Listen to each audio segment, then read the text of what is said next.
So I'm here speaking for Independent Jewish Voices of Canada.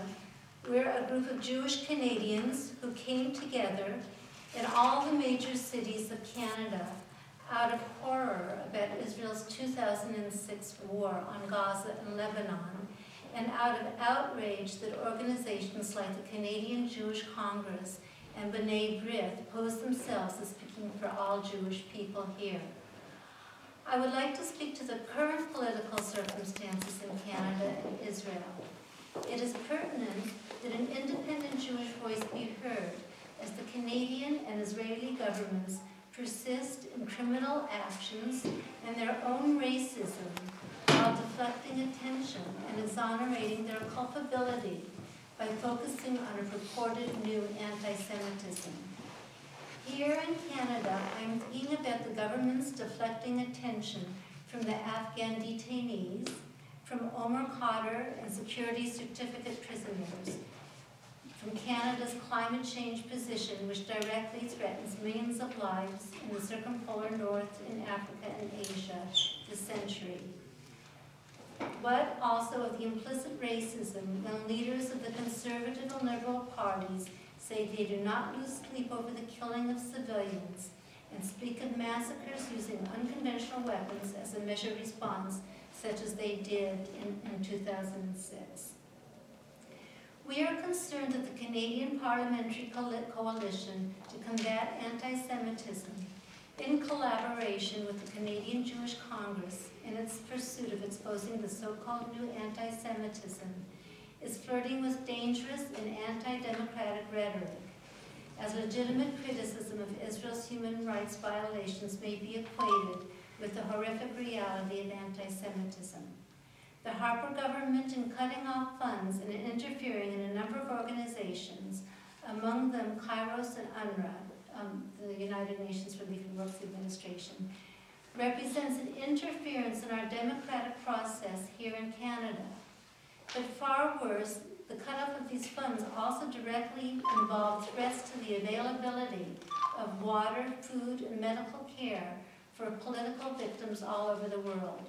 For UNRWA, they're the victims, the Palestinian victims, and through Kairos, through their advocacy work on behalf of victims, for instance, of the Canadian extractive industries. So the cutoff of funds really is a life and death matter, for many people. Because of the threat of being accused of anti-Semitism, a whole range of facts remain taboo to acknowledge, and a whole range of distortions of reality here are not questioned. In my brief statement here, I will quote from several Jewish people who have impeccable credentials. There are certainly innumerable non-Jewish people just as qualified, but Jewish people cannot as easily be accused of anti-Semitic intentions. I'll mention that last year in January, I spoke at a press conference called by David Orchard concerning the massacre in Gaza at that time.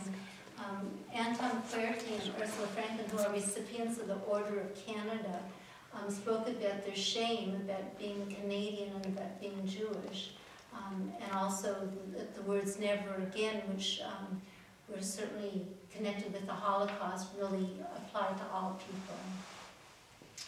So I want to focus on two things. One is the cutbacks to UNRWA, and then also briefly something about terrorism and Hamas. So Canada's cuts to UNRWA, I'd like to quote from Richard Falk, because I think that in cutting off these funds, Canada, the government of Canada, colludes with Israel's, what Falk very strongly put, genocidal tendencies. So in December and January of 2008, Richard Falk, who was the UN Special Rapporteur for Human Rights in the occupied territories, tried to enter Gaza. This was right before the invasion at the end of December, and he was not allowed into Gaza.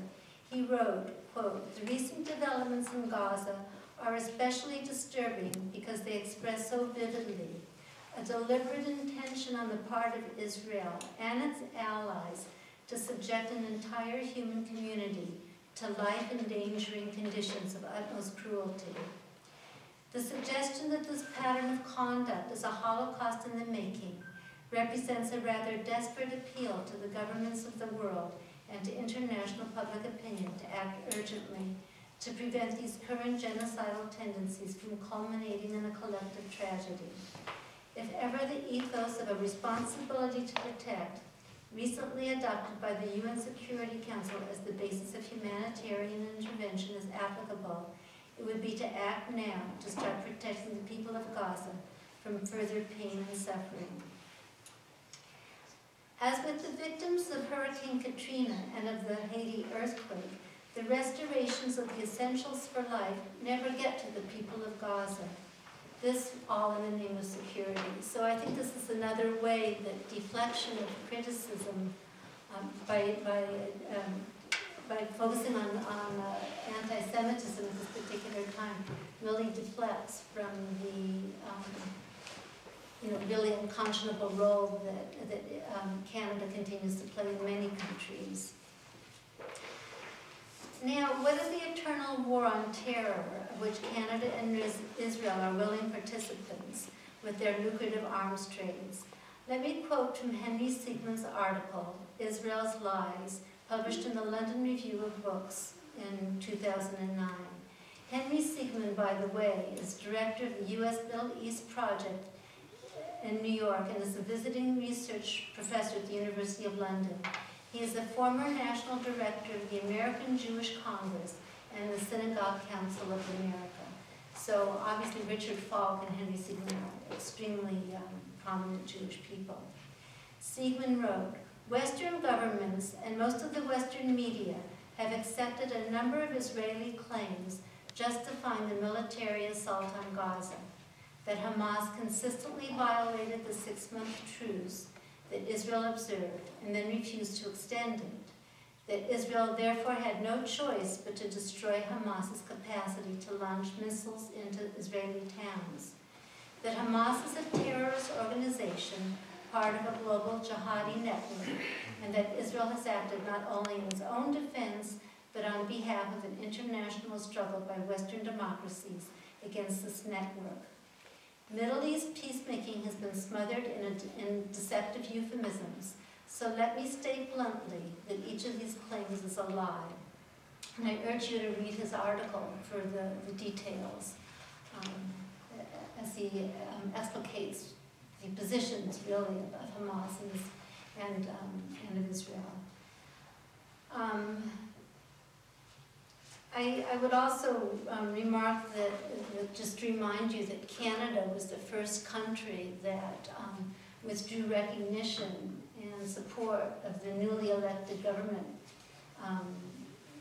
way back in early 2006.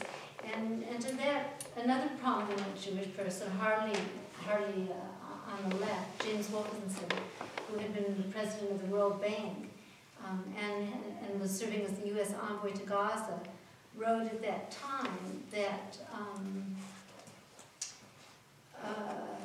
that the new unity government, meaning Hamas and Fatah, needed to be supported, and that the collapse of health services and the education system, which addresses the needs of 1 million children, would be a total failure for the new government and would have tragic consequences for the Palestinian people. This should not be permitted under any circumstances.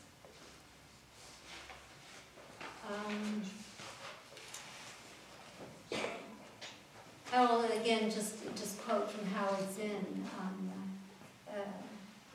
who said, "How can we make a war on terror if war itself is terrorism? Terrorism became the justification for war, but war is itself terrorism, breeding rage and hate, as we are seeing now."